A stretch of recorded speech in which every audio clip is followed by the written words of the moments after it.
ये तो मेरे प्रतिशोध का आरंभ है भार्गवी। मुझे अपमान करने के लिए तुम्हें अभी और पीड़ा सहनी है।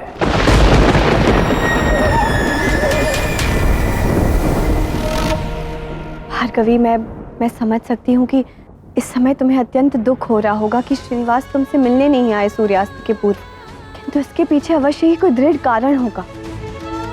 मैं जानती हूँ श्रीनिवास को, वो किसी को भी इच्छानुरूप दुख नहीं पहुंचाएंगे।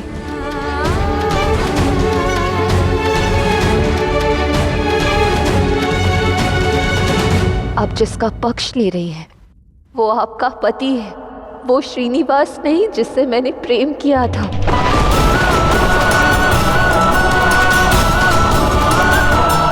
श्रीनिवास के लिए मैंने अपना घर, परिवार, राज्य सब कुछ छोड़ दिया। केवल इतना ही चाहती थी ना कि सूर्यास्त से पूर्व केवल एक बार आके मुझसे मिल ले, तो नहीं, वो नहीं आया राजकुमार। आज मैंने उस श्रीनिवास को नहीं खोया है जिससे मैंने अत्यंत प्रेम किया था। आज मैंने उस आशा को खो दिया जिससे मुझे ये लगता था कि श्रीनिवास भी मुझसे सच्चा प्रेम करता है। आज प्रेम में जैसा विश्वासघात मेरे साथ हुआ है, कहीं ऐसा ना हो कि ऐसा ही कुछ आपके साथ भी हो जाए, आपके साथ भी हो जाए, आपके साथ।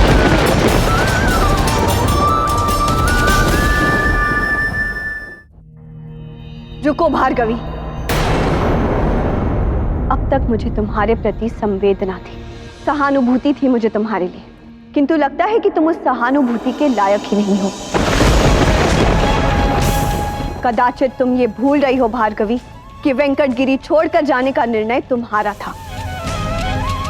श्रीनिवास ने तुम्हें विवश नहीं किया था अपना घर छोड़कर जाने के लिए या अपना राज्य छोड़कर जाने के लिए, तो फिर तुम इस सब के लिए श्रीनिवास को क्यों दोष दे रही हो? तुम जानती भी हो कि श्रीनिवास ने यहाँ आने के लिए कितने प्रयास किए हैं, किंतु तुम्हारी तो बस एक ही हट है कि वो सूर्यास्त से पूर्व तुमसे आकर मिले। भार्गवी, हो सकता है कि कदाचित वो किसी भी क्षण यहाँ पहुंचने वाले हो, किंतु तुमने ये उनके यहाँ आने से पूर्व ही उन्हें गलत समझ लिया। कब से तुम उनके विषय में बुरा भला कहे जा रही हो, ये कहे जा रही हो कि उन्होंने तुम्हारे साथ विश्वासघात किया है। तुम समझते क्या हो अपने आप को?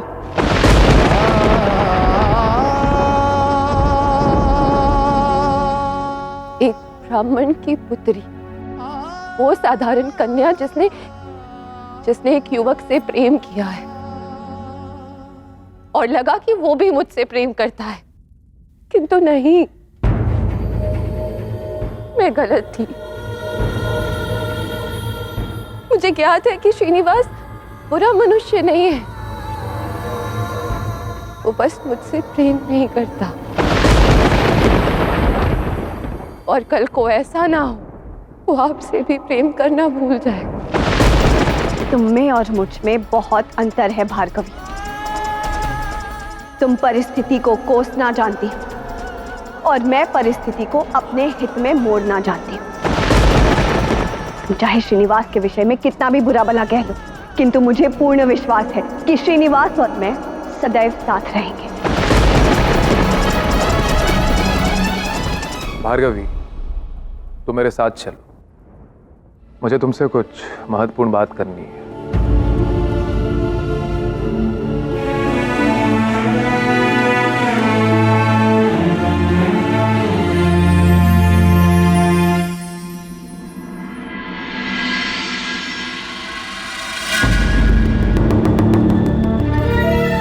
भार्गवी, पद्मावती का तुम्हारे प्रति ऐसे क्रोधित होना उचित नहीं था। मैं जानता हूं तुम श्रीनिवास से कितना प्रेम करती हो, किंतु कदाचित श्रीनिवास तुमसे उतना प्रेम नहीं करता है। इसलिए मैं चाहता हूं कि तुम अपने जीवन में आगे बढ़ो भार्गवी। अब तुम्हें इस मंदिर से चलना होगा, स्वयं का मूल्य समझना होगा भार्गवी।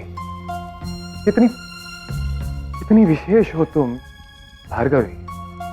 तुम कभी ये मत सोचना कि तुम अकेली हो। तुम चाहो तो मैं अपने घर में तुम्हारे रहने का प्रबंध कर सकता हूँ। नहीं नहीं राजकुमार, इसकी कोई आवश्यकता नहीं है। मैं समझ सकता हूँ कि तुम संकोच क्यों कर रही हो, तो क्यों ना तुम आई के घर जाकर रह सकती हो। आई? नहीं नहीं, उन्होंने तो मुझे गांव से बाहर निकाल दिया है। वो सब बातें पुरानी हो चुकी हैं भार्गवी। मैं जब अभी उमा को वापस लेकर गया आई के पास, तब मुझे पता चला कि वो लोग बलपूर्वक उमा को वहां से लेके गए थे। और जब मैंने उनको बताया कि कैसे तुमने उमा को उन लोगों से बचाया है, तब वो अत्यंत प्रसन्न हुई भार्गवी। और जब उन्हें पता चलेगा कि तुम उनके साथ रहने वाली हो, तो उन्हें बहुत प्रसन्नता होगी भार्गवी। तुम चाहो तो मैं चलकर आई से बात कर सकता हूँ। राजकुमार, आप मेरे लिए इतना कुछ कर रहे हैं, किंतु तुम्हारे प्रेम में परिवर्तित हो चुका हूं मैं भार्गवी।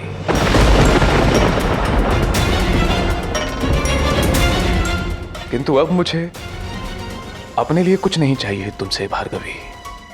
मैं बस इतना चाहता हूं कि तुम जीवन में आगे बढ़ो, प्रसन्न रहो। अब चलें आई के घर।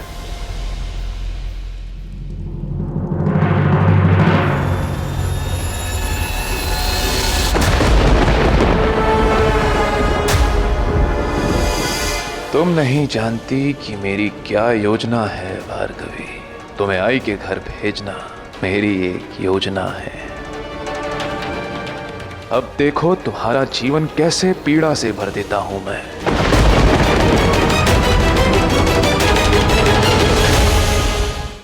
मैंने गांव में सभी स्थानों पर ढूंढा, किंतु श्रीनिवास का कहीं कोई पता नहीं है। किंतु आप चिंता मत कीजिए राजकुमारी जी, मैंने आपके रहने की व्यवस्था कर दी है। आप चलिए यहाँ से।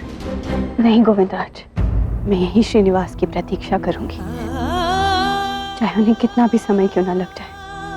राज, यदि मैं भी यहाँ से चली गई तो मुझ में और भार्गवी में क्या अंतर रह जाएगा।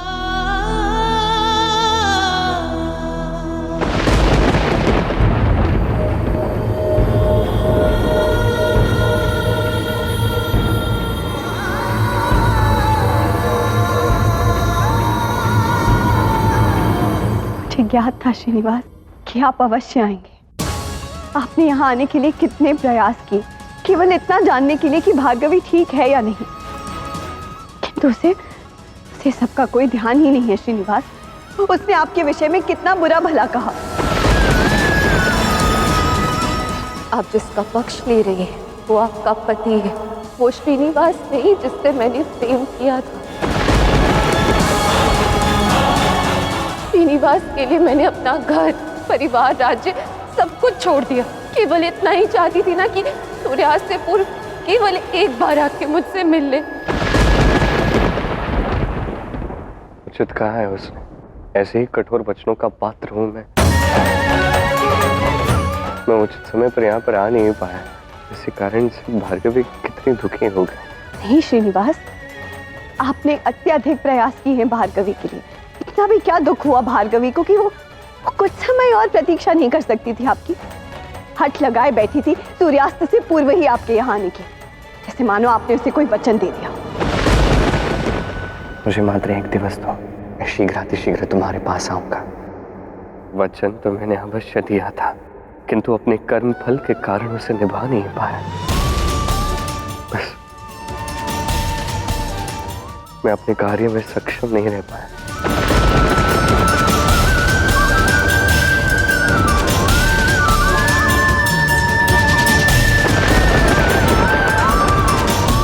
आप अश्रु क्यों बहा रहे हैं श्रीनिवास? आपने कुछ अनुचित नहीं किया है। ये तो आपका बड़प्पन है कि आप इतनी दूर से आए हैं भार्गवी के लिए, किंतु उसे इस बात का कोई महत्व नहीं है। इसलिए मैं चाहती हूं कि आप मुझे वचन दीजिए श्रीनिवास कि आप आज के बाद भार्गवी से कभी नहीं मिलेंगे।